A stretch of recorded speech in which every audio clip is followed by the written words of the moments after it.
Hello guys, आज हम जा रहे हैं मार्केट और मेरा हस्बैंड आईपीएल का टी शर्ट पहन के रेडी होके निकला। मैंने पूछा ओ ये तो आईपीएल का टी शर्ट क्यों पहने हैं अभी।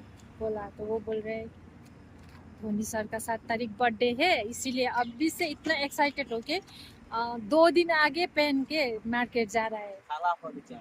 मेरा मेरा बर्थडे में भी इतना एक्साइटेड कभी नहीं देखा था। पूछती हूँ क्यों। भाई थाला फॉर रिजन धोनी का बर्थडे है 7 तारीख को, इसलिए विश करने के लिए अभी भेजा है। और धोनी सर को मैं ये कहना चाहती हूँ हैप्पी बर्थडे सर। और कौन सा मेरा लैंग्वेज में मेरा विश करोगे? अच्छा धोनी का लैंग्वेज मेरे को आता है, मैं आसाम से हूँ, लेकिन धोनी का लैंग्वेज झारखंड का लैंग्वेज आता है।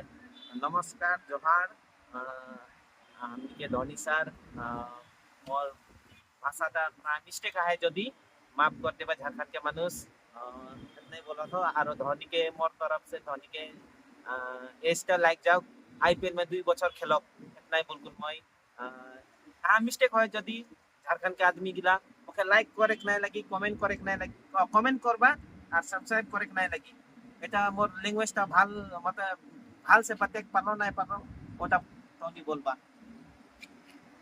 Happy birthday. ধোনি স্যার